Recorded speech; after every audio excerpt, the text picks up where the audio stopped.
What's up, guys? Welcome back to the Tell It Like It Is podcast. I'm Corey Jones. I'm co-hosting this podcast with my lovely wife, Alicia Jones, What's and up, we're guys? about to tell you how it is.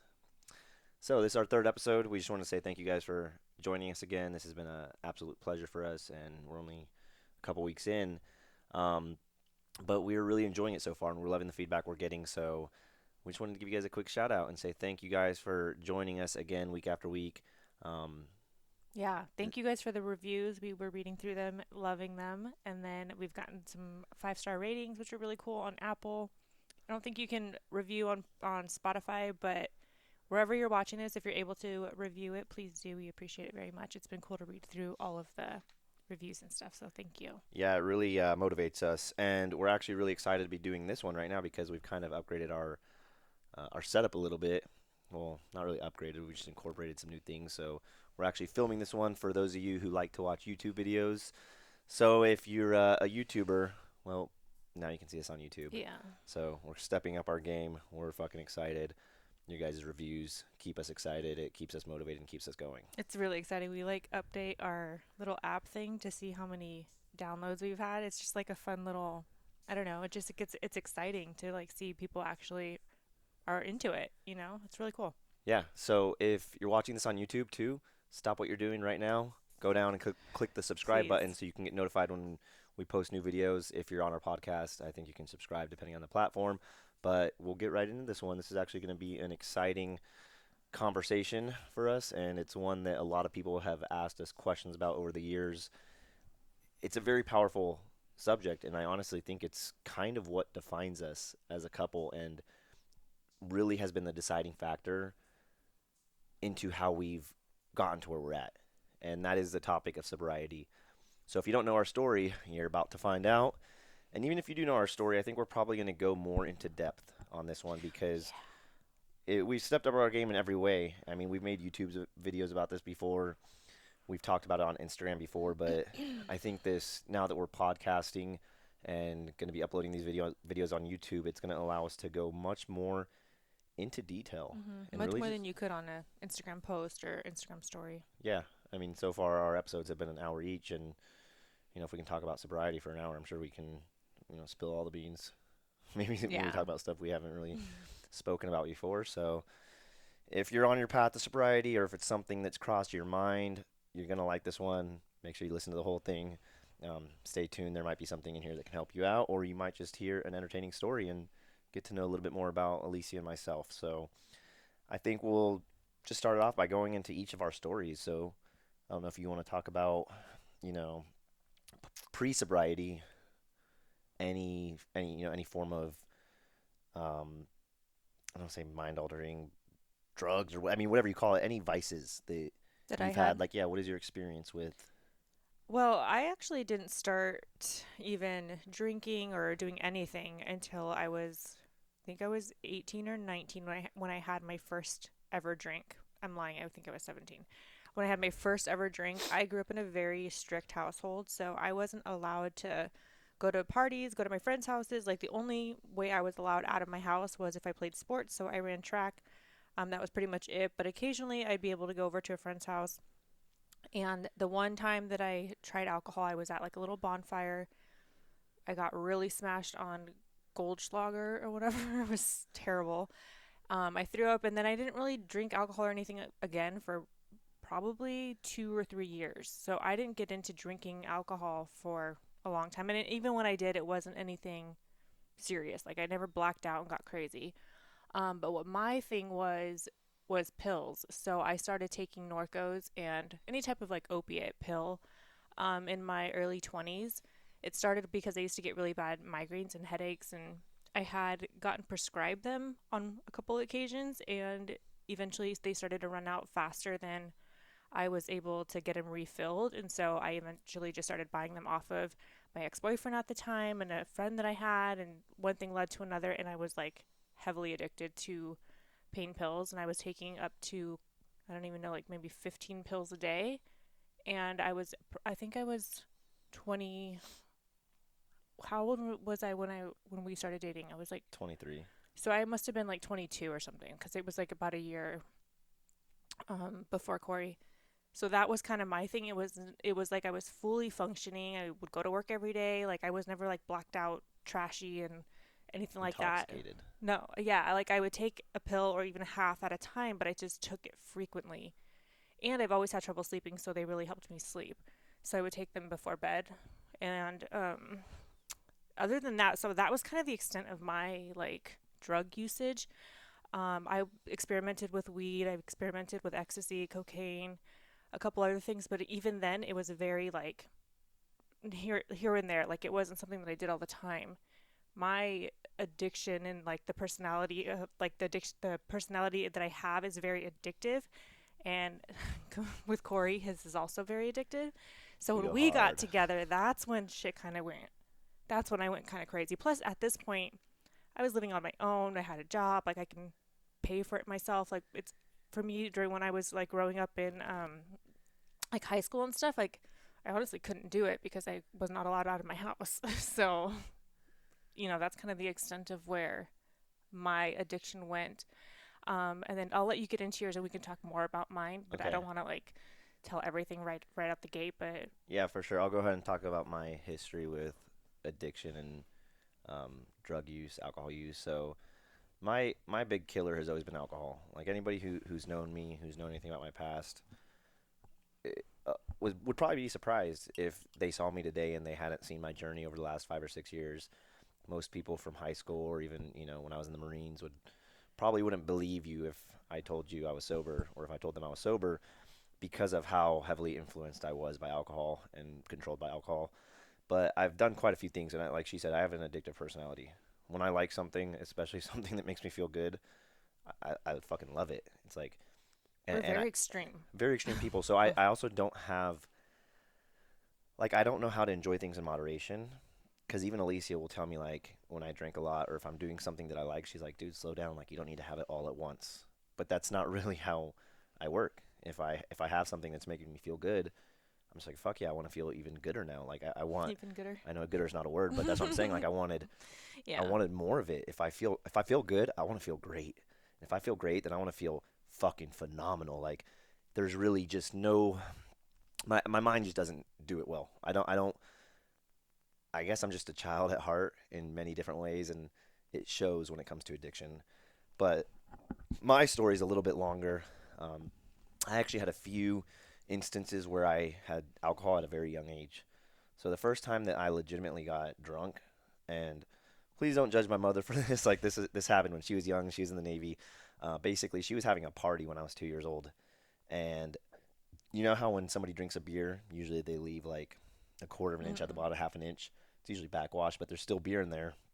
Well, my mom was having a party and she was distracted or something, but 2-year-old me went around collecting So all the it's like cans. Stevie's age. Yeah, it'd be like Stevie getting shit faced. Um, Oh my gosh. yeah, and I was like drunk, like couldn't walk drunk, but I went around and drinking all those. So I don't know how many I had. She probably can't remember. She was probably a little drunk herself. My mom's, she's been a partier, but she's always been able to kind of drink responsibly. So it wasn't like she was getting blacked out or shit faced. She just, it's like something you just don't notice until Yeah. like it's a little too late, and you're like, oh fuck, my kid's drunk. Fortunately, we won't have to really Yeah, thankfully. experience that since we're sober. But that was my first experience with alcohol. She said she came into the room and I was like, I couldn't walk. It'd be like if Stevie couldn't hold herself up. Like every time Oh, I so got she up, told I you would. this story, which is how you know about it. Yeah, I don't remember from when I was two I years don't know. old. You're Yeah. crazy. Who knows? Um, You're like no, Superman yeah, sometimes. she told me about it. It's been kind of a funny story of my family, just because it's not very often that you see a 2-year-old get wasted. Yeah. But I woke up in the middle of the night and I was like crying for Kool-Aid because I was Oh. dehydrated. So that was my first interaction with Sad. alcohol. And I don't know if that's what like paved the way for Yeah. the rest of my life and my addiction to alcohol or like my fascination behind alcohol.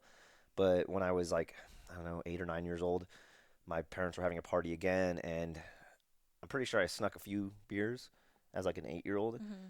and I drank them, and I felt great, and I remember it just being like the best feeling in the world. Um, my parents kind of like inadvertently glorified drinking. I knew it was wrong. I knew I wasn't supposed to, so it's not like they were allowing me to do it, but they always had these awesome parties. And I Mm. always saw people drunk growing up, and they were making it look like the most amazing thing ever. My Hmm. parents had a fucking awesome bar in our house when I was, 12 to 16 years old before we moved out of that house. Mhm. So I was always around it. I was always seeing it in like a positive way, and alcohol just seemed so cool. So I was always Mhm. fascinated by it. Well, 11 years old, I got into like stealing alcohol. So my sister, her ex-husband now, but her boyfriend at the time when we were really young, they were in eighth or ninth grade. They were in eighth grade, and I was in sixth grade. And we'd go to our local Albertsons and steal bottles of rum.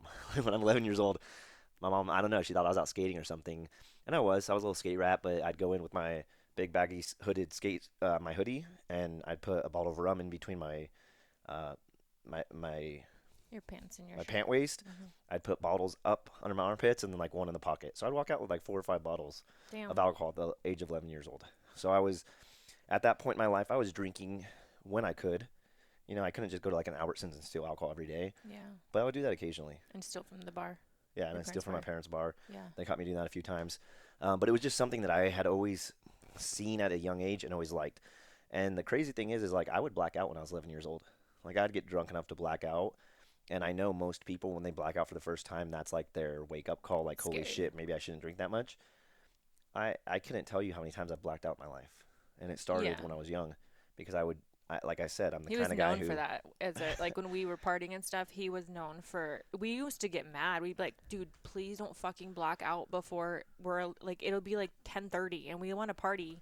we'd You be know? pre-gaming for Yeah, the we'd to be go out to the club or something. I'd be pre-gaming. wasted. And I'm like, "Dude, they're not going to let you in. Like you have to at least let us get into the bar." And I used to get so mad about it, but he was always known for being like the one that would be blacked out first and he could still like walk around. He would just be a zombie. I was a He walking would just zombie. walk around like Yeah, ugh, and I that's would always hope that they wouldn't notice that you were like not really alive. yeah, it's crazy because I never like I became a professional drinker at one point in my Functional, life yeah. to where I could get blacked out and wake up the next morning knowing I really didn't have too much to worry about because I was just I think it was like I built muscle memory blacking out, Mhm. and this was obviously like It later in becomes so life. normal. It was so normal for me that Mhm. I did it well. But yeah, so I got, when I was in high school, I would say, especially like when we got to the partying age, so when we were like 15 or 16, our friends were having house parties. I would probably drink like heavily, maybe every other weekend whenever we could find a party. Um, but at that time in my life, it was like when we could find somewhere to go to drink and we could Mhm. find a way to get the alcohol, then we would drink. And I pretty much never like missed a beat. Like if there was a party, I was there getting drunk. If my parents were out of town, I was getting drunk. So every opportunity I could have to get drunk, I would. Um, Alcohol, from then until the time I got sober, that was just my drug. I loved it. And it's kind of crazy because I've never really publicly talked about my other drug use. I was just gonna I've ask talked if about it you were between gonna friends, but being in that party scene and that party mode at such a young age, I definitely tried a experiment. lot of others. Yeah, we experimented all the time. So I had done cocaine a few times when I was 16, and that was like another fucking awesome drug.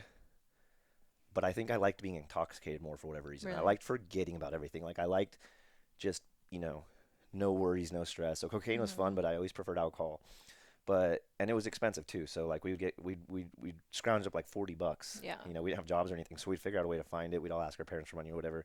Scrounge up like $40, and that would only last us a couple hours. So, Yeah. but we loved it, and we wanted that high. So we actually got into crystal meth Mhm. at 16 years old. I had probably gone on like a 4 month phase of my life where we were getting crystal, and it was because it was like cocaine. For those of you who don't know much about crystal meth, it's probably one of the dirtiest fucking drugs for a good reason because it just like deteriorates people. But as far as the high that it gives you, It's long, it's right? it's like being on cocaine for like 8 hours straight. So And it's cheaper. it's more expensive. Oh. At least it was back then by the gram.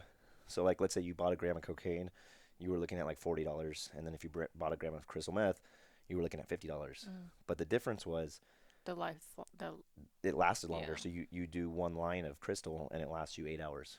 So it You was smoke it or you snort it? I snorted it, people smoked it. I just snorted it because I was a young kid. I didn't really know Yeah. what I was doing, but that's how we did cocaine. We'd snort it. So we'd get crystal meth, we'd crush it up and snort it. And like I said, one line of that would last you a whole night. Like you'd be set. So it was more expensive by volume than cocaine, but if me and my friends had $40, we'd all be high all night. Mhm. So I went through like 4 months of that. Did you drink two on top of that? We did. And you know what the Damn, crazy thing boy. is when you're on a drug like that, You can You, probably do more. you can drink as much alcohol as you want without getting drunk. You're so like there's like so much adrenaline and so many like endorphins going through your body that the alcohol doesn't suppress your central nervous system like it would if you weren't on anything else. So you could be high on cocaine or crystal meth and drink like 15 beers and Oh not my even be God. drunk. What's the point? I don't know. Well, we would show off. Like we would go to parties and just pound shit Oh, because we thought we were like fucking kings at the time. You know, our egos were sky fucking high. We were getting into something that we knew very little about, and health yeah. health at the time to us was it was a non-factor. We didn't give a shit. Like we felt like fucking kings, you Yeah. know. So I did that for about 4 months, and I mean we would do that at school. We would do it on school nights, so we'd be up all night, couldn't sleep at all. Go to school like Wake that? up the next morning feeling out of it, or not wake up the next morning, but start the next morning feeling like holy fuck, like, what is going on? And we just take a little bit more to get us through the school day. Oh So my I'm like, God. I mean, I knew he did this back in the day. I didn't know him at the time, but like we've talked about this story, but never in really like in depth. yeah, So that's I'm what over I'm here saying. like so entertained by This all is of this. weird for me because I've never He's never really talked about it openly. Like, spoken about it like this. Like I've said what I've done, but I've never really told the stories. You know, yeah. me and you know, I'm not gonna say who it is, but a friend would we'd have a little dime bag or whatever you want to call it of Coke or Crystal, and we'd be in PE class like Oh my sticking a God. rolled dollar bill straight into the bag and snorting a little bit out and then putting the bag back into our pockets. Or like when we had pep rallies at Yeah. school, we would do it in the stands. Like Damn boy. we gave no fucks back then. Yeah, that's totally different from. I was having my Yeah. friend French braid my hair in the locker room. Like I was so innocent. I wasn't exposed to like maybe. I mean, my strict childhood maybe had its pros for Yeah. sure. But yeah, because my family didn't drink. I Yeah. always thought they didn't drink because they were sober, as in like just Life is, they were you know, just being good. good. Yeah, they're Yeah. just like, don't drink, it's not good. Later, as I grew older, I realized that they didn't drink because they were alcoholics. Yeah. So I think that's a pretty common thing. I mean, yeah, so I that's how didn't. it is for us. I think they were trying to protect me from it, which is why they were so strict and whatnot, and that's why I didn't have what you had, which was like the glorifying of alcohol and like the fun and the parties. I didn't see any of that. I had all So the glorification plus I had like zero boundaries. I mean, I yeah. my parents were there and they were present. I just think I did a really good job at not looking suspicious ever because you know, my sister was getting in trouble all the time. She was locked in her room like she was on fucking lockdown Hmm. a lot of And she her wasn't doing teen drugs and years. stuff, huh? No, she was just hanging out with guys and running away and shit. On the other hand, like, and then you have me on the other hand who's like high or drunk all the fucking time, like around my parents. I was getting pulled over when I was drunk Yeah. as a 16-year-old, 17-year-old driver. The boys always get away with it. I feel like my brother Man, did too. I My don't know brother what, got away with everything. I mean, but he got in trouble, but he still was allowed to go out. He was allowed to do things, and I was me and I my mean, sister weren't. I had friends who had gotten DUIs. I had friends who went to jail. I had friends who had to go to rehab. I had friends whose parents did this and that. I'm not a firm believer in luck, but I am my based on my childhood and my upbringing. I'm lucky Lucky to be that alive, I yeah. hadn't gotten many DUIs. I'm lucky that I hadn't gotten caught multiple times, and I feel really lucky to be alive right now I do too. because of our past. I do too, especially, I mean, I know we're still not into the part where we were together doing all of this stuff, not Yeah, the drug part, but I mean, I've used to drink and drive all the time. Like, and it's weird just, I don't know, I feel like, was there not taxis? Because I think there were there were taxis, but there taxis, was but there not, was no Uber or it wasn't as any of that easy. stuff. Like, it wasn't, taxis were expensive They were too. expensive and they weren't convenient, and then you had to go back and get your car. Nowadays, We you used can to, call an Uber, go yeah. to the bar, and call an Uber Now you're home. like really dumb if you still drink and Yeah, drive, but like back then, me and my friends, we would whoever's the least drunk is the one that's driving us home, you know? yeah, absolutely. That's how we So, did it too, and you know we were and all pretty shit faced all the time. I've driven right through a checkpoint. But yeah, so back to the story. I went through about 3 or 4 months of the hard stuff. So when I say the hard stuff, I'm referring mostly to crystal because I mean even nowadays we know people who do coke and it doesn't really consume their life. It doesn't ruin their life. They can kind of get away with it, but crystal meth is one of those drugs where It's more like like it gets you a little bit I more feel dirty right now just even knowing that talking you about did it and it. sharing that I did it because it is it's just that it's dirty. It deteriorates people's skin. It deteriorates your Hmm. teeth. Um, it creates fucking schizophrenia and psychosis. Like even short term, like we had some pretty fucked up weeks where we'd be on it for a week at a time, and you know we couldn't function afterwards. Hmm. Fortunately for us, we Short saw that it lived. was yeah we saw that it was time to cut that shit out. I don't know what it was. Again, I'll say it was probably luck, but after that, I had experimented with a few things. I tried mushrooms at one point, and then right before I went to the Marine Corps, when I was 18 years old, I had a few months of like messing around with ecstasy. Hmm. And ecstasy was fun. It was a fun party drug. Would take ecstasy, drink, and that was that. I joined the Marine Corps at 18. Now, in the Marine Corps, being in the Marine Corps is great for people holding people accountable.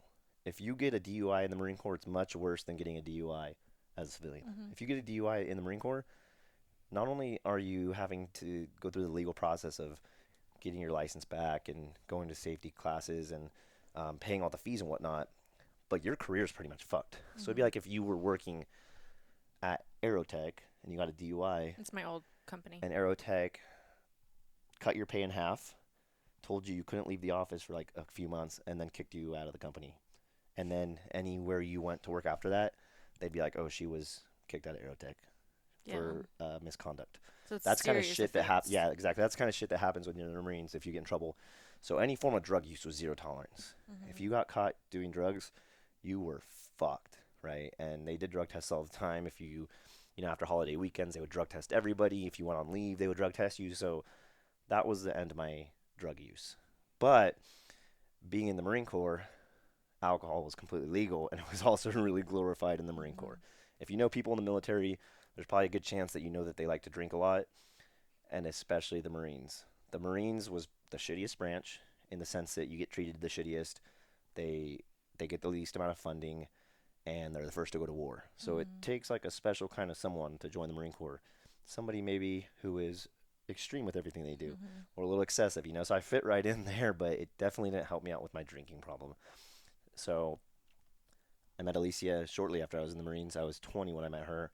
So I've been in the Marines for about 2 years, and it was just once I hit 21, I think that's when it really took off. Because, like I said, before I was 21, I would drink when I could. If I could get my hands on some alcohol, if there was a party, I would drink. And then when I met Alicia, she kind of enabled me a little bit more I because was I lived older. with her and she was 23. She was able to just stock our fridge if she wanted to. So Hmm. at that point in my life, I think I'd become a full blown alcoholic. And when I met him is when I started drinking a lot more. The person I was with before Corey was not a drinker. So even like when I was not at home anymore, like when I was out and I had a boyfriend and everything, even he didn't drink. And when we would go out to parties and stuff like that, it was always mostly people that would smoke weed.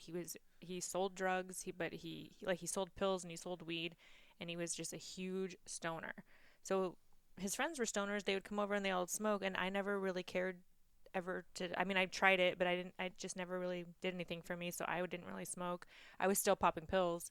And then we would do ecstasy a couple times a month. Like it was, we did it Like for party like, mode. yeah, we did it for a while, and then that's when I tried coke, and I started smoking cigarettes.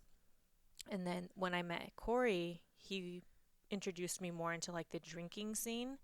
And my best friend at the time was dating his best friend at the time. They like to drink too, so that's kind of when I switched gears from being around. My environment changed to more like alcohol based, and that's when I started to be around Corey more, and Corey was always kind of the drunk one, and I just found myself getting annoyed with him, or like I just didn't. He just was a different person, so I was like, this is annoying that he's always drunk. So instead of like just not talking to him, I just got drunker, and once I got drunker, then it was like party mode for Corey. He's like, fuck yeah, she's wasted. I'm You got the wasted. green Like, light. she's gonna let me drink all night now, because I was trashed. So we would drink until we couldn't drink anymore. Like, Yeah, it's really crazy how when you have a drinking problem or a drug problem, you really become a manipulative person. oh And without even knowing it, because it wasn't like I had intentions of trying to get you drunk or trying to, figure out a way to where I could drink more, but it was just almost like my natural tendencies wanted that so bad that I would say and do things that would encourage it or like, hmm. subliminally like get you to want to drink, and that Yeah. that was how I operated. That made life easy for me because I liked to be drunk. Hmm. It's weird. Most people, like I said, black out or have somewhat of an embarrassing night, and it makes them rethink it. Maybe they take a break from drinking. I blacked out maybe 4 or 5 times a week sometimes, like for Hmm. sure on the We weekend drank nights. every night. Every Friday, Saturday, and even Sunday nights, we'd be blacked out, or I'd be blacked out. But then sometimes on a Tuesday, I'd want to drink, and It was like one of those situations where if I went to the store and I bought a six pack and drank the six pack, I could probably be fine. But we always had a lot of alcohol, and I was the kind of guy who I would drink until it was gone. It was weird. I wasn't like an alcoholic like you would think, where I needed it every single day or I wasn't It's happy. you're more of a binge I drinker. was a binge drinker, and I did want it every day. So it was funny because for like me, my goal would be to go home after a long day of work and have a beer or two to relax with my wife. But it was like this the Girlfriend at the moment, time, though. girlfriend at the time until we got married. Um, but it was like the moment the alcohol hit my bloodstream, Game over. there was no switch. It was you're gonna continue until And you're I'm asleep. like that. I was like that too, though. I feel like I was pretty bingy. I think it's Cause safe to say that she became a little like mini version of a you. version of me when it came to drinking because, like she said, she was keeping up with me. She wanted to be able to put up with me, so she would drink a lot. So not only was I doing this to myself, not only was I just destroying my body and pretty much making everything in life more challenging, such as getting promoted at work, keeping friends, anything. I was a really functioning alcoholic, so I could get shit faced until I fall asleep at 2 or 3 in the morning, wake up at 4:35 and go to work a full day. Probably still drunk until noon. Like I always There thought I were was hungover, times but when I was he probably still was. drunk. There were Um, times when he woke up and he was like, his eyes were bloodshot red, and he reeked of alcohol. Like you couldn't tell that he had still had alcohol in his system. I would drive to work and Especially when smoke we like lived three in Florida. cigarettes on the way, and I'd work a full day. And I think there had to have been people who smelt it at work, but I think it was one of those things where as long as you're performing, they don't give a fuck. Yeah.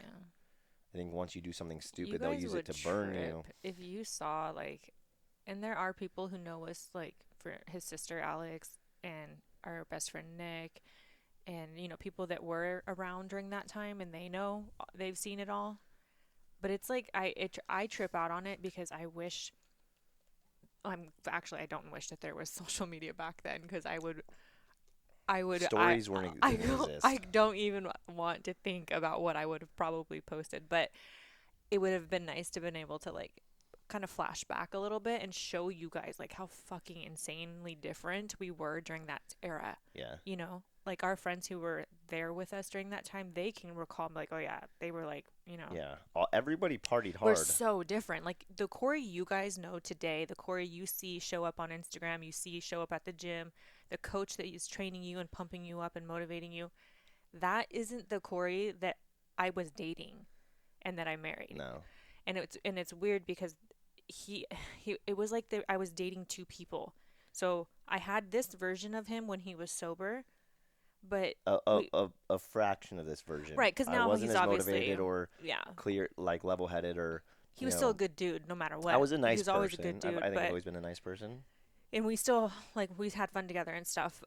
He's right, like he's way more evolved now as a person, but that's why I drank was because I hated who he was when he was drinking because it was a turnoff. It was like he's just fucking like sloppy and he just falls asleep and he was never like violent or anything like that or dangerous by any means, but like he would just like who wants to be around a zombie? Like come on man, like Yeah. let's have fun. I want to dance, I want to party like and he would just be like like his head would just be like I was it was one it's of those just situations different. where everybody around me thought I was hilarious and funny when I was drunk, and they would have fun with me, like, you know, Yeah. joke around with me and get me to do stupid shit.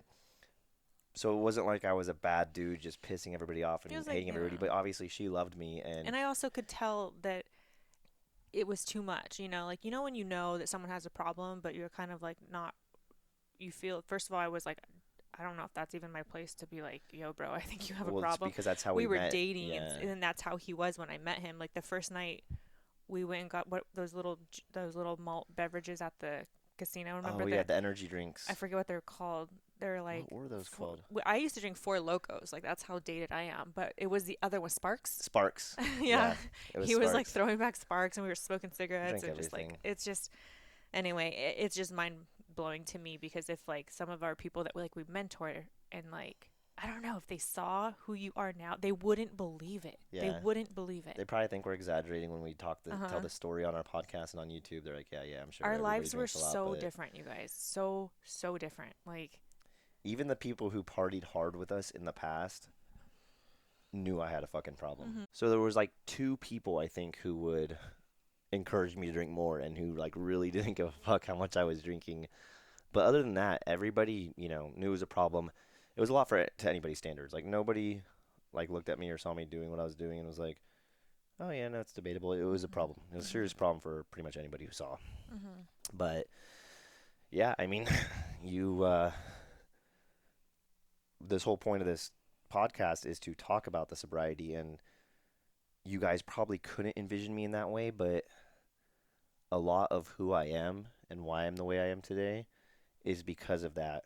Because I know what it's like to be completely consumed by something and controlled by something, Mhm. and then I know what it's like to break through that.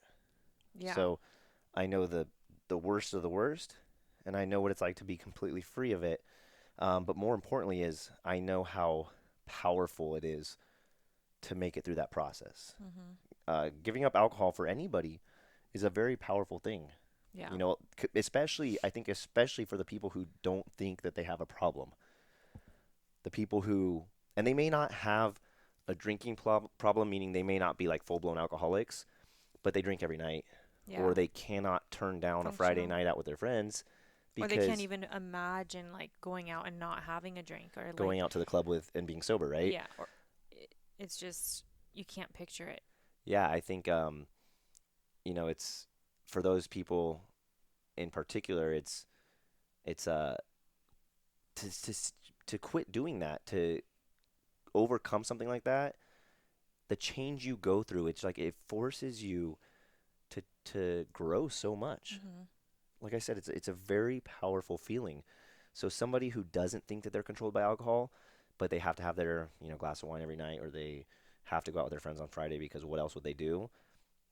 Or if Get that's the only giving thing you can something, think of to do with your friends. Like yeah, if you can't think of like going somewhere or doing something or celebrating something without booze or without some sort of like mood enhancer, that's a problem. Is it yeah, and quitting? and yeah, and giving that up, it's gonna allow you to grow so much more than you can even imagine because you're getting rid of a vice, you're getting rid of something that's holding you back. You're not relying on it. You're using your true and natural potential to get where you want in life and to Mhm. accomplish the things you want in life. Uh, I mean, most people probably wouldn't believe me when I told them I had like borderline social anxiety when I was young. Right. When I was, probably up until I was like 28, on 26, 27, 28. Once you what Well, sober once I got sober, but it wasn't even until after what? a year or two after I got sober where I really kind of got comfortable in my own skin. But being in the Marines and having to give presentations and having to brief large groups of people, like that stuff was Mhm. very challenging for me. When I was drunk, everything was fine. I had the liquid courage. I was able to, do whatever I had to do. But being sober and at work and trying to show confidence and trying to Yeah. speak in front of people and just anything like that, like I didn't have the confidence to do it Mhm. because there was two versions of me. There was a version who, you know, got into their element with a substance that allowed them to not have to deal with any of the fears or with any of the, the elements in life that were gonna cause hesitation or cause me to fail. I didn't have to deal with that when I was Mhm. drunk. And then there was the version of me who had to face those things Mhm. and who wasn't prepared to because whenever things got hard or whenever I didn't want to be present in the moment, I could always just go to alcohol. Mhm. So I had those two versions, right? Um, but once I quit drinking and I was forced to only be able to utilize one version of myself, that I think is when I just changed for the better That in version of every way. yourself got better because it was the only option you like really had was Yeah, to improve the version. You didn't get to switch and put a different mask on, which that kind of can cause a little bit of delay in things because you either have the mask on or the mask off. But when you are being forced to be yourself, your true authentic self, it's hard at first because you don't have that any cushions, any crutches, or anything that you can really utilize. yeah, You just kind of have to like it's like someone just pushes you on stage and you're just like, okay, yeah, I have to perform, I have to do what I'm supposed to yeah, do. And that version of you didn't it took some time to like get yeah. that out of you, No, absolutely. which And is crazy because now you're like I, one of the I most thrive on this you're one shit. of the Like, most well-spoken people. You love talking in front of people. And one of his goals is to be like a motivational speaker I would love and to in be a front of public millions of speaker. people. Whereas, back when he was drinking, that would have never been something that Oh, I was absolutely terrified of it. I was absolutely terrified. And I'll make a really kind of a silly analogy, but it's like, think about riding a bicycle with training wheels. Yeah. Training wheels is your safety net, is your comfort zone. It's what's allowing you to do something effortlessly. It's easy, right? And then riding the bike without it is something that is going to require more from you. It's going to require more dedication and practice and more being present in the moment. It's going to give you more emotions such as fear and self doubt. So, the best way, in my opinion, to learn to ride that bike is to remove the training wheels and And just never go figure it back to out. them. In the beginning, it's going to be rocky, it's going to be challenging. Um, Might fall. you might fall, you might get hurt. Those fears may come true. You may be embarrassed. People may see you and laugh, whatever. But you're going to learn to ride the bike in a lot faster of a time than if you didn't take the training wheels off.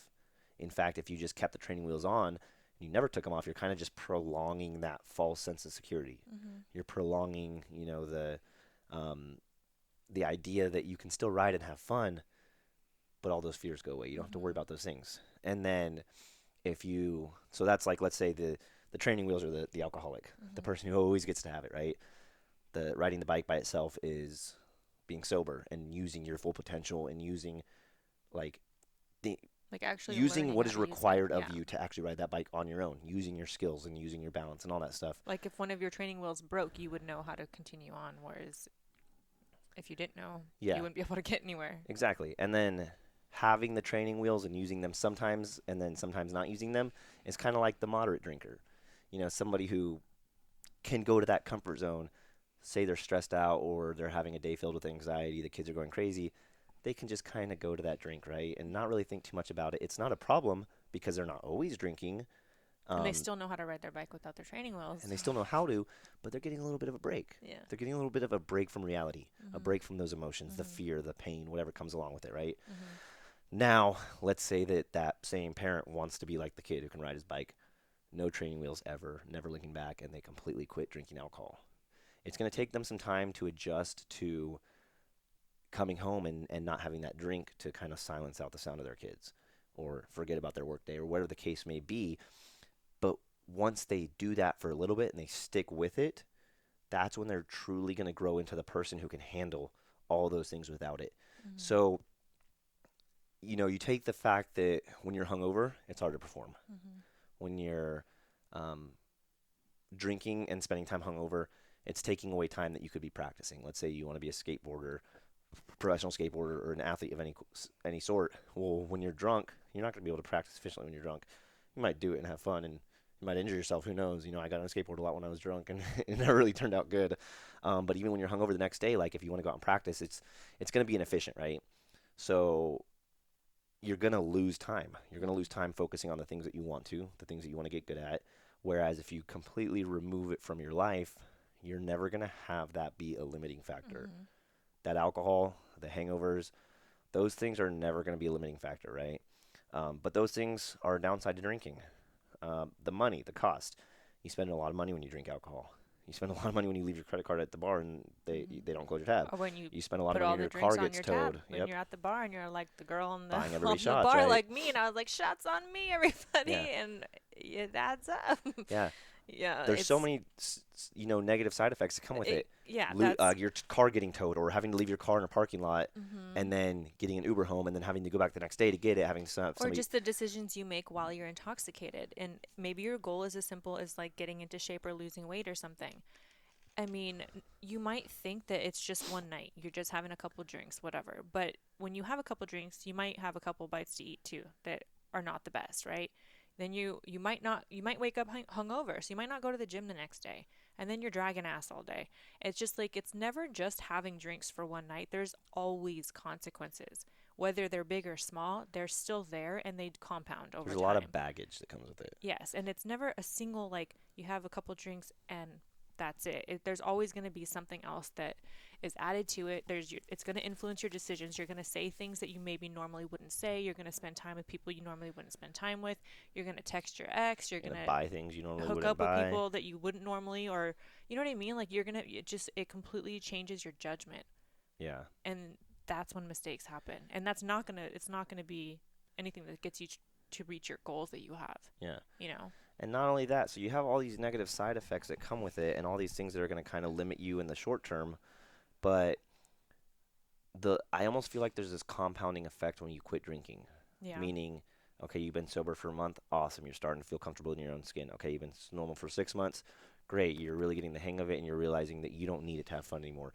You've been sober for 2 years, okay, cool. You're probably never looking back. You're probably never gonna start drinking again, unless you have a relapse or whatever.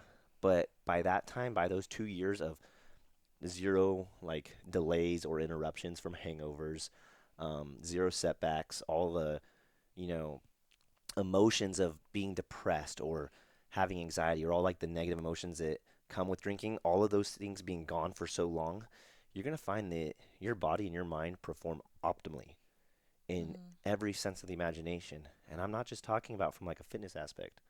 I'm talking about You can at, think at, at clearly. You can work. see clearly. Yes, everything becomes more clear. And like I said, it kind of compounds as time goes on. So my example for me is that I had borderline social anxiety, meaning when I was at drunk and I was at the bar, I was the dude to be around. I Mm. was a good time. I was fun. I appeared confident. You know, I was attractive to people because I I had a lot of life in me. I was the life of the party in a sense. But when it came to having to speak and basically show that same uh, charismatic nature I had and that same personality I had when I was sober, I couldn't do it. Yeah, we would try to go to bars, and him not drink. So we kind of jumped ahead and got into talking about like being sober already, Yeah, but we didn't really talk about like our rock bottom and what made us get to that point yeah. because he had tried to quit drinking I had it so a lot of so times. many times where he was going to stop and I wasn't because truth be told, I don't feel like I'm actually an alcoholic. I am like I'm the one who needs to he quit. was the one that needed like I could have a glass of wine and be fine. And then if he wasn't drinking, then it obviously made it easier for me to just have a glass of wine. But he definitely hit rock bottom a few times, and within our relationship, it became like you either stop drinking or like I'm done. I'm over this. And I don't think he ever did it specifically for me until we had cruise, but before then I think he started to realize like yeah, I probably should slow down or at least like take a break. So he would have sober little bits A month here and there. and he would and I made it hard because I didn't identify with having a problem, so I wanted to still drink. And we would go to bars because I remember going to bars with our friends and you were sober, and it was always I couldn't really enjoy myself because I could tell that he was really uncomfortable. He would, It was very Corey, like uncomfortable he talks. situations for He's me a when I was fucking young. social butterfly. I mean, he literally is always talking to people and he's very outgoing. So we would be at the bar and he would just be like, just kind of standing there and like looking around. Like it was like he was just in a place that he wasn't comfortable at and it was obvious. And then it would start like, okay, well, he was sober. So maybe try just having a beer, like just one, and that's always how it happens. It's like we take these little breaks or whatever, and he would do really well, and then he's like, all right, good, like I've done it for a month, like I think I could handle just having a beer or two. Yeah. And one thing always leads to another, and it never It ever always happened escalated very quickly too, and to going right back to like where we started. But when I think the worst that we were ever are I think our I actually failed to mention that I did go to rehab too for the pills. yeah. So Corey deployed. He went to Afghanistan, what, like 6 months after we were dating? Yeah, so we started dating in November of 2009 And you and went in May May. in 2010, so 5 or 6, 7 months, yeah. Hmm. And during that time where he was gone, I remember like running out of pills or something, and I would get sick, and I would feel really like shaky, and I'd have cold sweats and restless legs, and like I would just feel so sick, and so I constantly needed to take more pills, and I started to realize like I think I might have an addiction to this because I honestly felt very naive. Looking back, I feel naive, like I didn't really realize what I was doing, Yeah. because I didn't know like if I stopped taking it that I would get that sick. And so I realized I need to quit. So I would go through these little bouts of like tapering down and like trying not to have them, but it got to the point where I was just like I just knew that I was in it. I was in it. Like I had an addiction to Yeah. it, and I he was deployed at the time, which kind of made it better for me because in a way it was kind of like it wasn't a secret because I think he knew about it, I like knew about it about shortly before I had left. before he left. his friend told him because my best friend told his best friend, and then his best friend told him. So I never even directly told him. So this whole time I'm giving him shit about being an alcoholic, and I have my own little secret. Um, so yeah, he called me on it one night when we were like in a fight or something, and so I got really sick and whatnot. And I remember being like, okay, like I'm fucking done. And I actually had pills on me, but I remember being like, I'm a slave to this. Like I cannot function. Nothing is more important than that pill. That pill was Yeah. my lifeline for the day. And I remember feeling like so fucked from that. I was like, I can't live like this anymore. And I would if I got sick, I was calling out of work. I was pretending grandparents died. Like, I literally wouldn't function. So, what pills I did have left, I flushed them down the toilet. And I had texted my mom, or I called my mom, and I told her about it. And I told her I need to go to rehab. And they told me they didn't have money to send me to rehab. And so then I texted my real dad, and then he told me the same thing. So then I didn't text you. I emailed Corey and I told him about it. This is my boyfriend for like 6 months, and he like paid for me to go to rehab. So I went to like an inpatient rehab where I what is it called? Not withdrew, but detoxed. You detox and then withdrawal, yeah. Yeah. So I detoxed for a week. It was a really really like wild experience because I feel like out of everybody, like I kind of had my shit together. I was still pretty normal, but I was around heroin addicts, crackheads. I had around guys. The guy had "fuck you" tattooed on his forehead, and like it was like kind of a scary place. And I don't know, it was just kind of a scary situation. But I got sober. They detoxed me, so I wasn't in pain or like anything getting off of the medication. But I was put on Suboxone, which is something that it helps you get off of opiates. So there's methadone, I think that's what it's called, and then Suboxone. And I was on Hmm. Suboxone for like 2.5 years after That kind of became a problem in its own. because I couldn't. It switched my addiction, Yeah. but it was prescribed, so it was easier to get, and I didn't abuse it. So I tapered down off of that. I was on Suboxone up until I got pregnant with Cruz. Hmm. So when I was pregnant with Cruz, I was on Suboxone. Yeah, it was 4 years later. So it's a long time actually. Yeah. Yeah. And we did hit rock bottom actually multiple times between the two of us. So when I came back from Afghanistan, actually there was a rocky patch where I think we had been dating for a little over a year at that point. And I Oh was, yeah. When we moved into our first yeah, we moved into our first apartment. apartment together, and there were, when I would go out and I would drink without her, I would never, I don't think I could say like I ever like have legitimately cheated on her, because whenever I did kind of walk that fine line of disrespecting her when she wasn't there, I was pretty blacked out. So to say like I did anything that He can't say it because he doesn't I, ca- I, know ca- because I mean, if you've he ever been was blacked blacked out, if you've out. ever been blacked out drunk, you Like would you know don't that know. there's something that you know Or sometimes you know something happened, but you're not you quite sure. So you're like, do I man up and yeah, like there was fess a up for this? so there Because was a I don't know what exactly happened. and there was So a few times when like, mm-hmm. I knew that had happened. Um, I knew I went to Vegas one time, and this was early on in a relationship, like maybe a year in, and this was probably the worst time. And I do remember being around women who I'm pretty sure they just took some of my money because it's in Vegas, and I woke up with no money in my wallet. Yeah, this Um, is.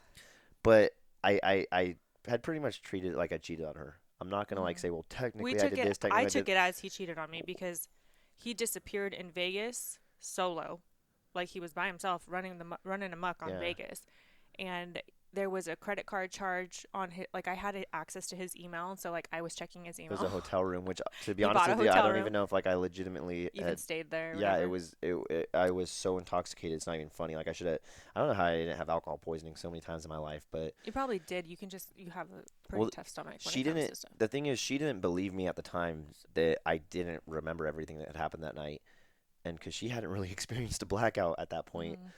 Later down the line, when she started How long were getting we together at this point? A year? a year, maybe, yeah, Okay, so it was still pretty early in our relationship. yeah. So she didn't understand blacking out. She couldn't fathom the fact that Like you don't I remember. could tell her like I may have like done something I shouldn't have, but I don't remember exactly what happened. Like think about it, how many times have like you made out with somebody in high school? At least for me, like when you Like were I know fucking shit exactly. faced, when you were shit faced and Yeah. you didn't know, and somebody told you like, dude, you made out with this chick, and you're like, what? What? There's no fucking way, it was like Yeah. that. So, um, anyways, that was probably the worst. And then there was a few other instances where it was kind of like borderline, like she would look at what had happened and think I had disrespected her. Like I've been to strip clubs when Oh I yeah, was he would drunk. lie like him and his buddies that cuz again, this is when you were 21. It was when I was So 21. It he was like was when I still finally turned young. 21, I was going buck wild pretty much. Yeah. And I mean, I'm not trying to justify your behavior, but I just like I kind of get it. Like he was still pretty young and he was drinking and he would go out with the boys and whatever and his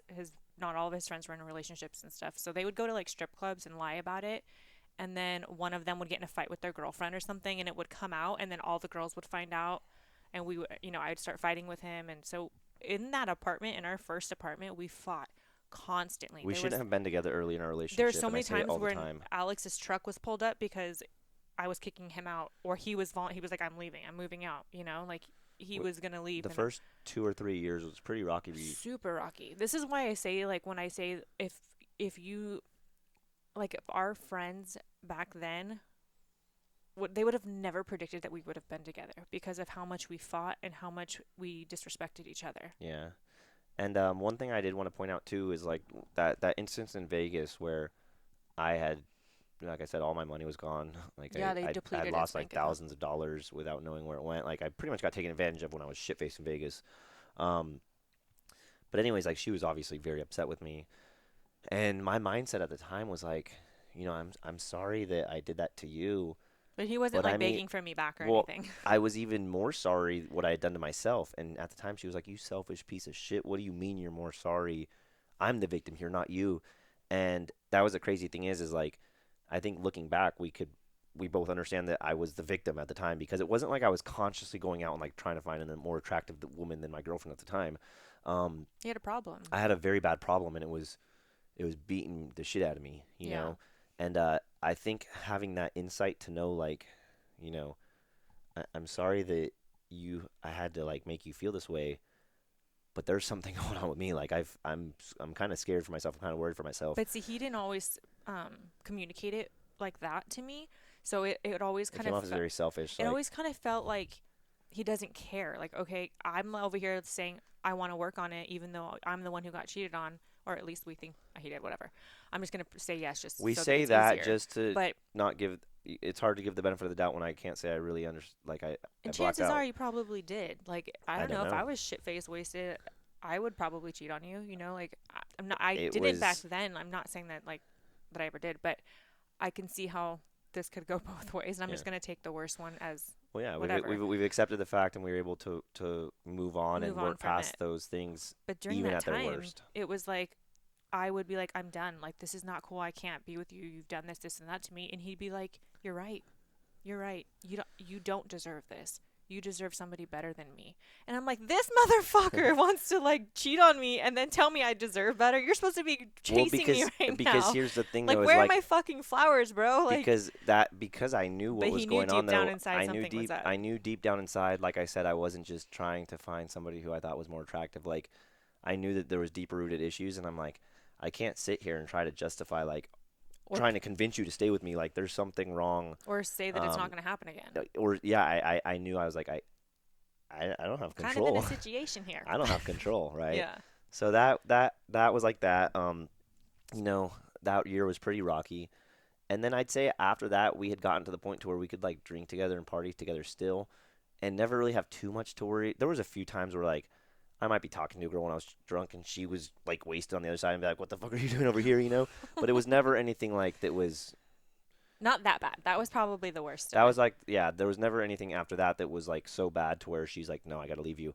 So it kind of enabled us. The Mhm. fact that we were able to be like really walk that fine line of like being shitty people, but then also not crossing the line too much, Mhm. kind of enabled us to stay It together. was livable. Yeah, it wasn't until we had our son that. No, no, no. Don't skip there yet What am I skipping because to? you're skipping Florida, and Florida was a fucking shit show. And I think that that was where we hit rock bottom. Okay, I I'll let you I tell mean, that part then. I guess Hawaii was technically rock bottom, but like it was a smooth transition into it. So we moved from. Were we married? Yeah, we got married in 2012, and then we were in Florida for 2013. Okay, so I guess we had just gotten married. He got orders. No, he was going to EOD school, and that was in Florida. So I went with him to Florida. So his whole job was just to go to school all day. He was not allowed to miss a day of school, and I didn't have a job. I got to like chill while he was at school. So I would wait for him to come home, and every single night we would just drink. The Drink a the lot. bars in Florida don't close till 4 or 5 in the morning, which Sometimes they was don't close at not all. fucking good for us. Yeah, sometimes they don't If there's even people there close. drinking, they'll stay open. And so while he was in the toughest school of his career, in the evenings we would continue to get smashed, and there were times where we would be at the bar, we don't know anybody, he's blacked out. There was a time where I had his buddies, or I don't even know who it was, but they put him in his truck so I could go still party, because he had blacked out so early that I was like not ready to not party. So put him in his truck, and then I don't even know how we got home, but then he had to be at school the next day, and you had to be there early too for class. I had a 30-minute commute, and I had to be there at 5:30 every day. And we So would I had to leave my house at like 4:50 every morning to get there on time. and we probably wouldn't even be back from the bar, you know, 2 a.m. It was I don't know. 2:30, 3 a.m.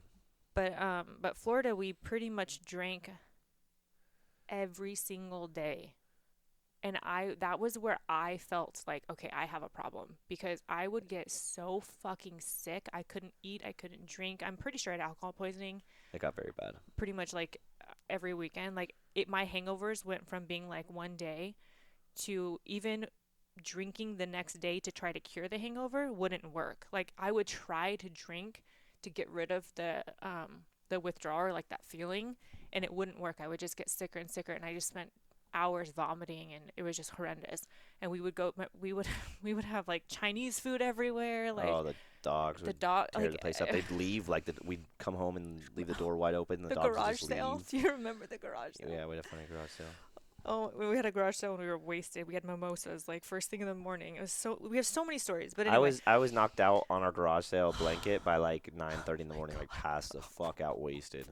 imagine it like two It fucking was like a nice little community center, like it was yeah. like it But was we a were little townhome smashed. community, and they It's were just so putting the embarrassing, you guys. Like just we've done so many stupid things and and it wasn't every once in a while. It was literally embarrassing. It like was oh, 4 times, 5 times a week. It was the weekends were consumed completely by alcohol, and then I did this thing where I would call it Hangover Friday, and it was a holiday I celebrated where every Friday I had to go to work like really hungover, really because on hungover. Thursday we pre-gamed for Friday. So it Yeah, was just like it was so bad, you guys. Like I don't even know.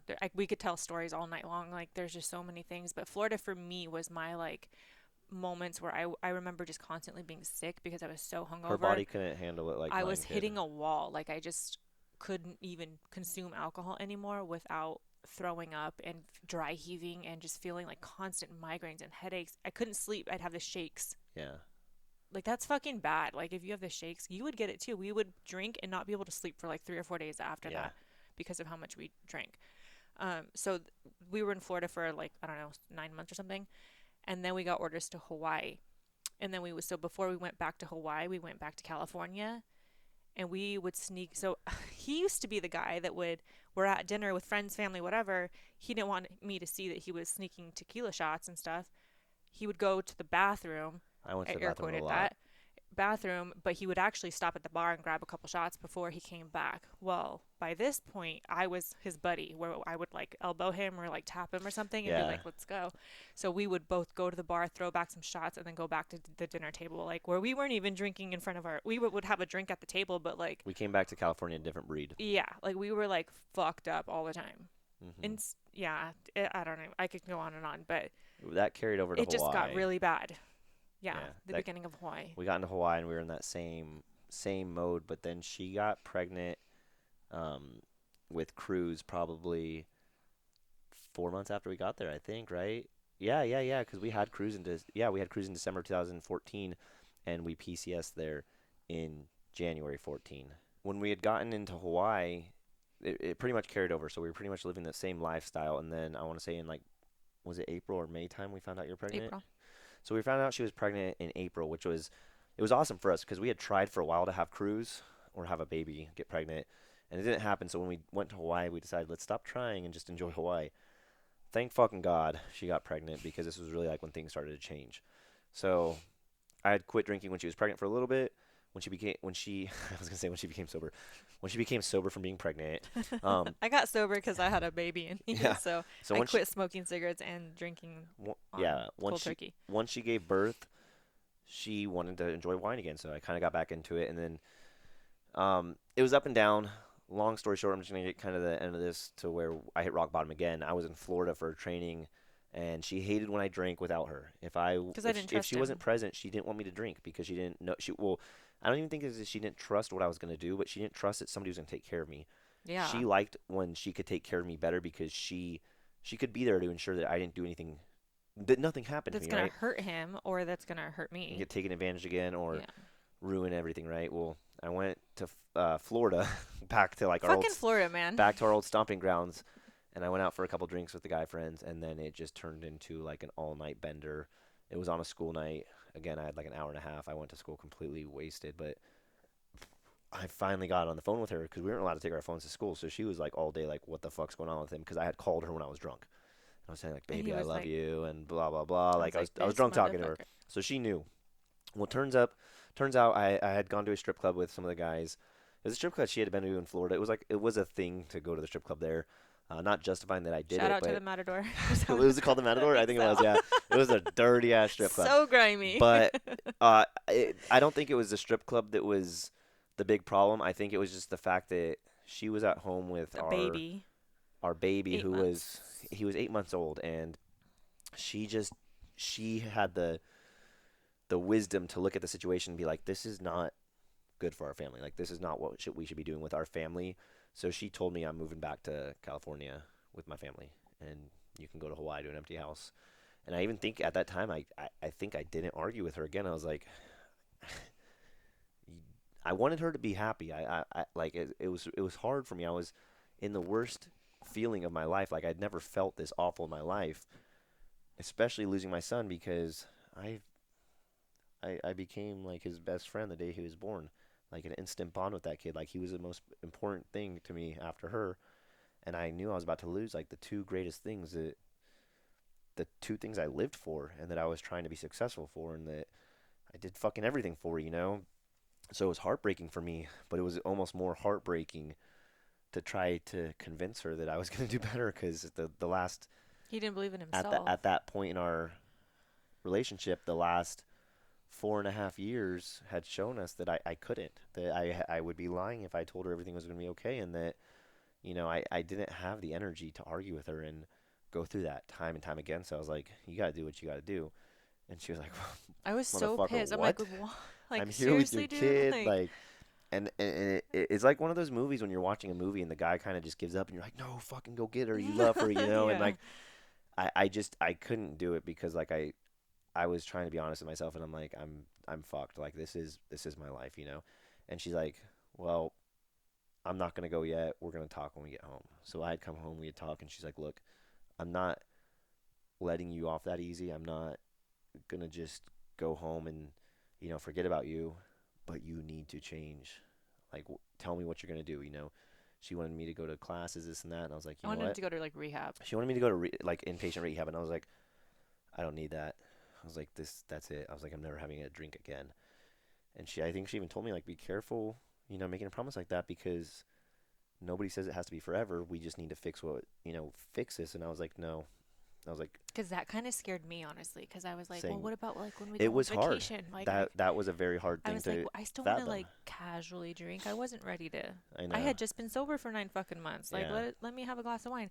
I didn't really want to get fully 100% sober. I was hoping that he could be normal. Yeah. But I'm not, and I wasn't. And I told her, I was like, no, the only way is like, I literally just, I have to remove it from my life. I'm going to let it fuck me over and over and over again. And she was like, okay, let's do this. And that was the last time I ever had a drink in my life. That was Me too. September 10th, 2015. Mm-hmm. So we're going on 6 years this year. And I Um, decided to obviously get sober too because I wasn't going to expect him to be sober and then me have, honestly, like, it's not worth it for me to even, what's like to tempt, like, give you any yeah, temptation or any, it's not worth it. Like, I would, I would just rather not ever have it again. I'd rather have him in a sober, yeah, So for me, it's like, even though I thought I could still have my Mai Tai or whatever when I would go on vacation, it wasn't worth it. I'm like, fuck yeah, it. Like, let's just do this and I'm going to support you because I know that if I break, it's going to be a lot easier for you to yeah. break. And at the time too, especially for like I'd say probably the first 2 years of being sober, if she would have tempted me. Like if she would have had a drink, I'd been like, fuck this, I'm not doing it, right? Nowadays, I think she could have a bottle of wine in the cabinet and drink it, and I would never even consider it because I know the power of sobriety for me. I know what it's done to me on a personal and a professional level, and the person that it's allowed me to grow into, Yeah. I would never even It's consider not it. worth it. It's not worth it, no, but she had to, unfortunately, fortunately, fuck it, I'm not Fortunately, gonna say yeah, unfortunately, because I fortunately, don't miss it. she quit with me, and that is when our lives have just completely changed. That's Hmm. for you guys who know us as like the Trainer Jones coaches, like that's why you can credit that to Sobriety. sobriety. For those of you who look at us and think that okay, you guys like are raising a great family and you're great parents, credit that to sobriety. There was a few times when we got shit faced when Cruz was a couple months old, He was and 5 months like old. my like 12-year-old niece was watching him in Hawaii, and we were out getting shit faced, and Hmm. I'd wake up in bed and he'd be like crawling around the bed, and I would wake up he could and be have, like, "Who who, put my kid to sleep?" yeah, who Like, knows? He could have fallen. Like we were, it was, that's what it did.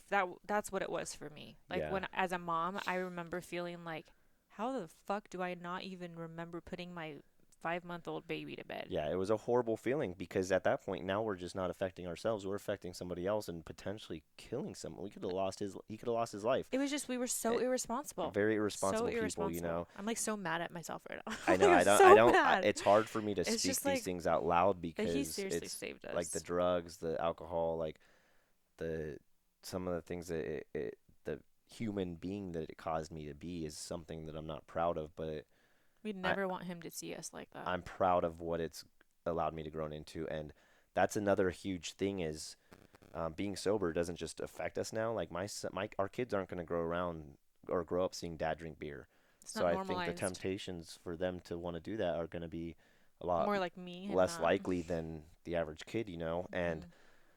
it just allows us to do better in everything, man. Like our, our dynamic that her and I have, it's because we're completely true to ourselves now from not taking drugs and drinking, which allows us to provide such a better product or significant other to each other. It allows us to be better parents. We don't, our time isn't spent right now recovering. It is Hmm. from working out, and I think that that was a big thing for us was getting into fitness. One because she wasn't too happy with the way she looked after having our son, and then two because we're extreme motherfuckers. Like we, we're extremists, We go so hard. we go hard in everything we do. And fitness was that outlet where we could be obsessed with it and we could do it every day and we could go hard and it made us feel good. Like And it was cool not to drink when you it were was like in a little bit of fitness. a high. The pre-workout was like obviously not the same as alcohol, but it was a fun event for us to chug some To pre-workout, like focus, blast some yeah. fucking music and go hard in the gym. And And you get endorphins, so it's like a different type of, it was a different type of high for us, yeah. but it was so cool because we were becoming obsessed with something that was making us better this time And that around. was being compounded with our sobriety. Yes, So, it was the complete opposite of what we had anything we had known before that. yeah. We had known going crazy, drinking, fucking go to the casino, go crazy. This was something that we realized is like the more crazy we went, the better off we were. Hmm. It's turned into a business now that has allowed us to live the lifestyle we want, go travel to foreign countries and work from home, work from Thailand, chase our dreams. And we've met so many good people along the way. It's, I think, it's obviously the best thing we've ever done for ourselves. And I don't want to beat that dead horse too much. I do want to emphasize a little bit on the topic of the fear going into sobriety Mm. because you kind of mentioned that. And I think a lot of people out there want sobriety for many reasons, for the health, for like the confidence, to not have to rely on something, not have that crutch, not the to drink the extra calories when you're trying to lose weight. I think that there's a fear out there, inherent fear that you can't have fun without drinking.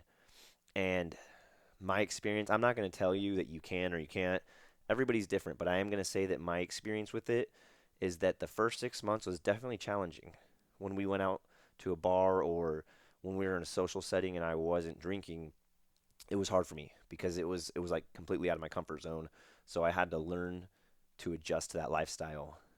But once I hit a certain threshold, it's now easier for me to speak to a camera, to speak to an Mm. audience, to meet new people and shake hands sober than it ever was for me drinking. So and having fun. Mhm. I think a lot of it is just the idea of having the drink.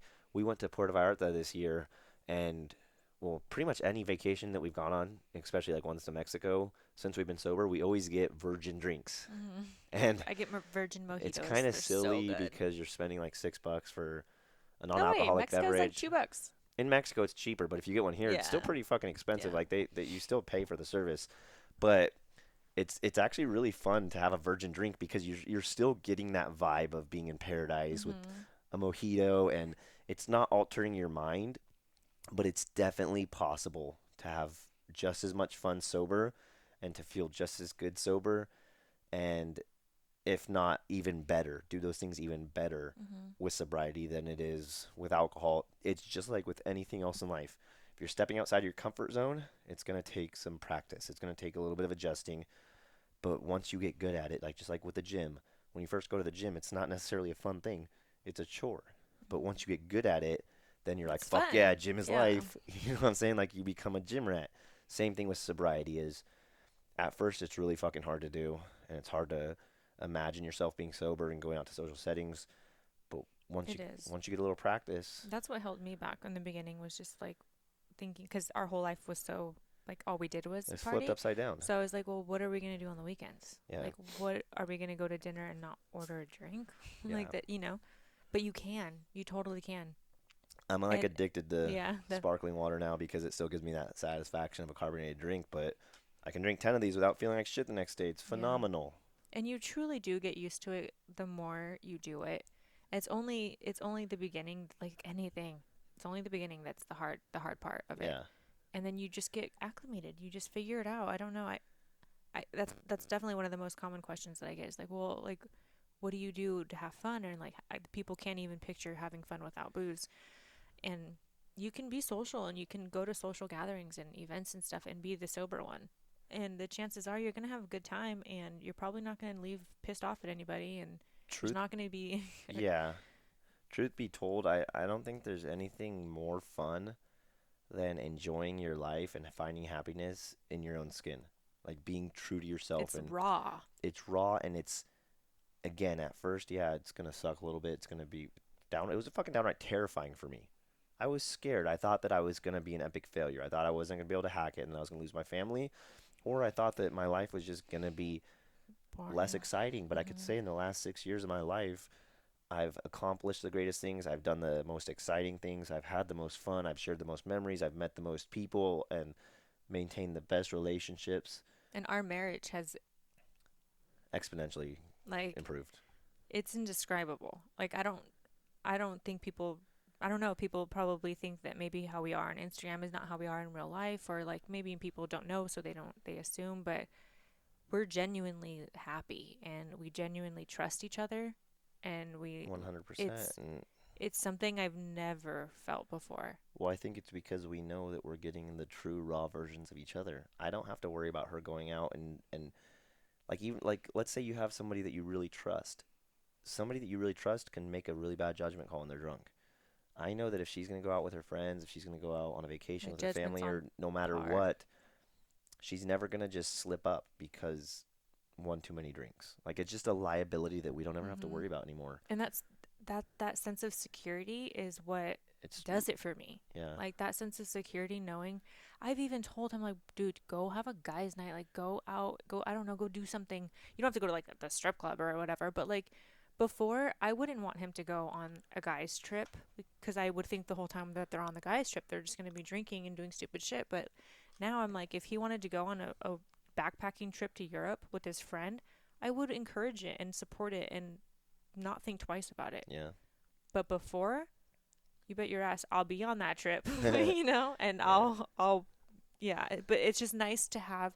There's nothing better than having that peace of mind, that the trust that you have with somebody, and that you trust their judgment, and that they're not going to make a really bad decision like that, at least because of mind altering things. Like if he were to do it, it has to be because he doesn't love me anymore and Yeah. it was done, not because he just got a little fucked up the night before, which is so. An accident, Yeah, you know. it's just, I don't know, for me that's what does it. It's made our marriage so much better in our relationship, and it makes me extremely proud as a mother more than anything, because I think back to like my childhood, and now knowing what I know, I didn't have that. I didn't have that positive, I don't know, like that, just a positive Environment, the environment culture. and the role models. And, Yeah. our kids get to see us be our true selves every single day, and they see us love each other and show each other genuine affection.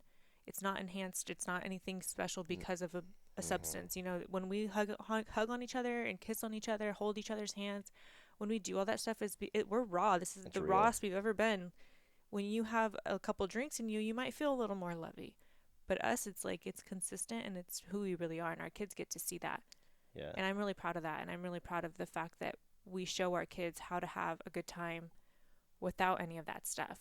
One of my Absolutely. fears is what's going to happen when Cruz is like older and like he kind of has friends and their families expose him to it and stuff, but we'll cross that bridge when we get there. It feels really good to know that we're setting a really good example for our Yeah. kids. You can't really control too much what they do Yeah. with the choices in their life, but you can influence them. And if you are their role model and they see you living a sober life, they see you being productive, being an athlete in your 30s and your 40s, Mhm. generally that's going to kind of be the way that they want to go with their lives. So I'm not too worried about it. I think that We'll do a good um job teaching them as best we can. And yeah, definitely not going to glorify it, but I'll end it with this. I always tell people that being sober is my superpower, mhm. and I firmly believe that. I firmly believe that anybody can benefit from it. I won't go and advocate for people to quit or tell you that you should quit drinking alcohol, but I will say that there is an extreme power I in agree. confidence, in security, in fulfillment and happiness in life when you do it naturally. When you get that based on the satisfaction of your life, and um, not everybody's an alcoholic and not everybody has a drinking problem, but I think it's almost more important for people who are in that middle ground because it's almost like when you think like, oh, it's not a problem at all, you know, that's when you become complacent with it. When it's so bad that you're like, oh, I got a fucking problem, I got to quit. That's when At it's the least hardest. it's the hardest, but it at least gets you to think that you should quit. Because You know it's what I'm saying? obvious. If you don't think you should if you don't think you should quit because it's really not causing catastrophic damage in your life, you may not realize how much it's holding you back. Yeah. When you know what's holding you back, it at least encourages you to want to quit a little bit, or at least just know that you're a piece of shit like I was. Um, but I think it's very important for those people kind of in that middle ground to realize like we're just take a step back and kind of look at things and assess their life and try to imagine how much greater you'd be without it. Like I said, Yeah. you're not a bad person for doing it. I've just learned through experience the We've seen power. both sides. Seen both sides on extremes. We've seen both sides in moderation. I've never felt more powerful. And, you know, if you look up to me in the form of a coach or in the form of a father, in the form of a businessman, that's fully, in my opinion, credited to being sober. If I wasn't, I wouldn't be the person you guys see today. She wouldn't be the person you Mhm. guys see today. You probably wouldn't see us today Together. because I may not be alive. We may not be together, and we sure shit wouldn't be holding podcasts. So Yeah. I credit everything to it. It's helped us basically ride our bike without training wheels in every aspect of life. We never take the easy crutched route. We always take the route that's going to be the most long lasting Yeah, in everything we do. So we never cut corners. We never do what feels easier. Like we kind of it toughened us up so much that now we're able to just like we go for it. go for it, We and we don't really we take action. We go for it, and that is because of the clear minds. That is like if we because can the get sober, we faith that can we do have in anything. ourselves. It's because of all those awesome positive traits that I think everybody has deep down inside. Mhm. They've come to surface for us. So, people will say like, "Oh, you guys just do so much. You get so much shit done." Well, guess what? We at one point in our lives we didn't, Yeah. and we were actually fucking bums. And you would probably be embarrassed to know us. So that's our We're different story. people. We're That different people today because of those choices and the consistency in those choices. Yeah, It's absolutely. worth it. That 100%. that's So, our story to sobriety. yeah, hopefully we answered any questions that you guys had and kind of If filled in the blanks. Yeah, and if you do have any questions, feel free to ask.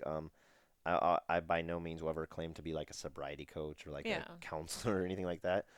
But We're I'll just sharing fucking our open my experience. mind to you, or I'll open my heart to you and let you guys know how it's been for me, what, what we did, or if you have any specific questions about what we talked about that you may need help with or somebody may need help, feel free to reach out to us. It never hurts to talk to somebody. yeah.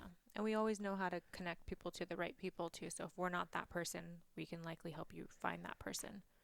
Yep. But thanks Hopefully you guys for, enjoyed this talk. yeah, hopefully, Leave a review, leave a rating, share this with your friends. I know a lot of people probably could benefit from this who are yeah. either going through some sort of drug abuse or have and are trying to transition or are trying to stay clean. Um, Share the love and help us Yeah. share the love. We'll see you next week, guys. Bye, guys.